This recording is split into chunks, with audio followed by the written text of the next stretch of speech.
Hello and welcome to another video of Dr. Barbara Miller's NCLEX review. The focus today will be on endocrine system, okay? The different types of endocrine system, those that hypersecretes and those who hyposecretes. Let's start with diabetes insipidus. What is diabetes insipidus? Is lack of antidiuretic hormones, okay? No water resorption. They have diuresis. Diabetes insipidus links to damage of the hypothalamus. You're going to treat with fluids and vasopressin, okay? Large amount of urine are excreted as a result of deficiency of the antidiuretic hormone from the posterior pituitary gland. So what are the treatment for diabetes insipidus? Okay, fluid replacement is a must. Administration of synthetic vasopressin, careful attention of laboratory values, and replacement of essential nutrients as indicated. So desmopressin is the medication of choice. Desmopressin. D as in David, E as in Edwards, S as in Sam, M as in Mary, O as in Orange, P as in Paul, R as in Road, E as in Edwards, S as in Sam, S as in Sam, I as in Image, N as in Nancy. Desmopressin is the medication of choice for diabetic or diabetes insipidus. You want to monitor for overhydration, sleepiness, edema, weight gain, and pounding headache. Okay, so remember, diabetes, they will have certain clinical manifestations such as hypotension, dry mucous membrane, and the skin. The pulse is so weak. Okay, they become very irritable. They will have increase in their sodium, hypernatremia, increase in hematocrit, and increase in hemoglobin. And in contrast, syndrome of inappropriate antidiuretic hormones, overproduction of the antidiuretic hormone, and linked to damage of the hypothalamus. The client has a low sodium and chloride. You want to treat with furosemide or Lasix and 0.9 sodium chloride. So the treatment for SIADH consists of fluid restriction because they retain fluids. Administration of oral convapotan, C as in Charlie, O as in Orange, N as in Nancy, I as in Image, V as in Vapor, A as in Apple, P as in Paul, T as in Tom, A as in Apple, N as in Nancy, and treatment of hyponatremia with 3% hypertonic saline for severe cases. If SIADH is present, the client can have disorientation. So you want to reorient the client.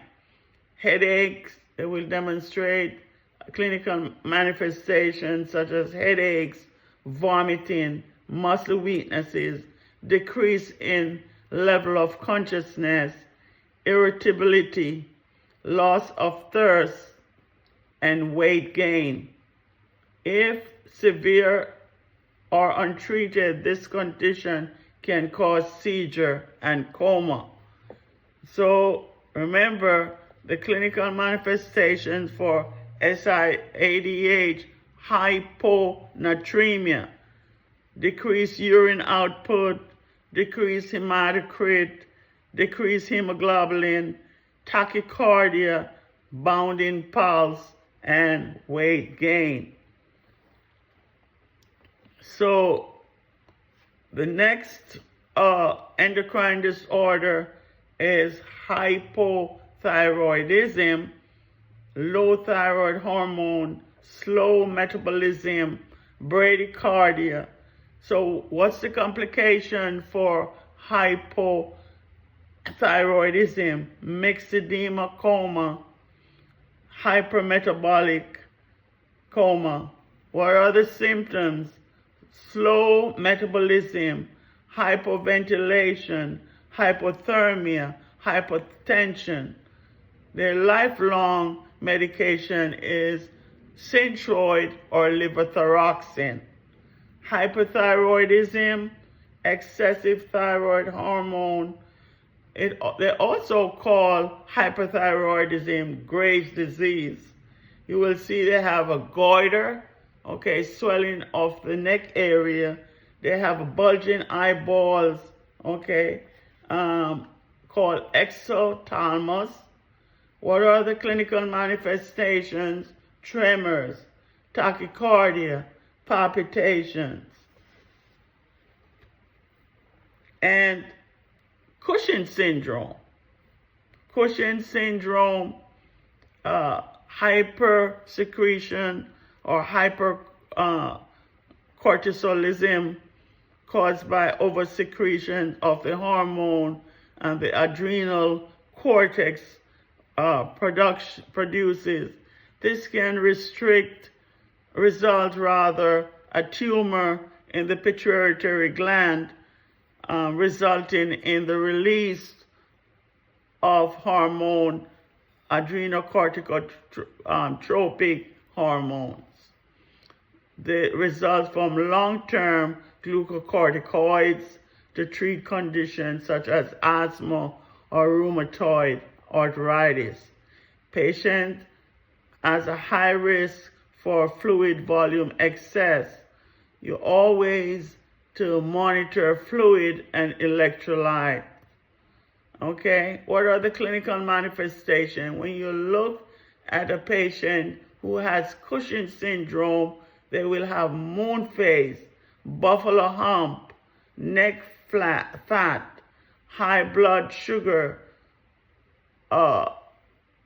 low and high sodium, low potassium and calcium, bruising and petechiae, hypertension from sodium and water retention, muscle wasting, thin, fragile skin. And in contrast, Addison disease is adrenocortical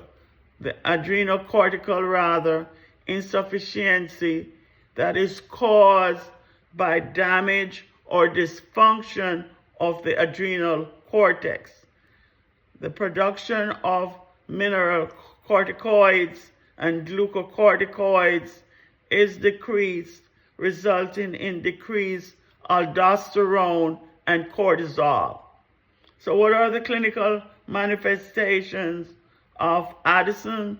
Weakness, fatigue, nauseation, vomiting, hypotension, tachycardia, low blood sugar and sodium, high potassium and calcium. They will always crave for salt. Patient will need replacement therapy for life. Addisonian crisis has a rapid onset and it's a medical emergency. Please like, share, and subscribe to the channel. Thanks for watching. Hope to see you in another video soon.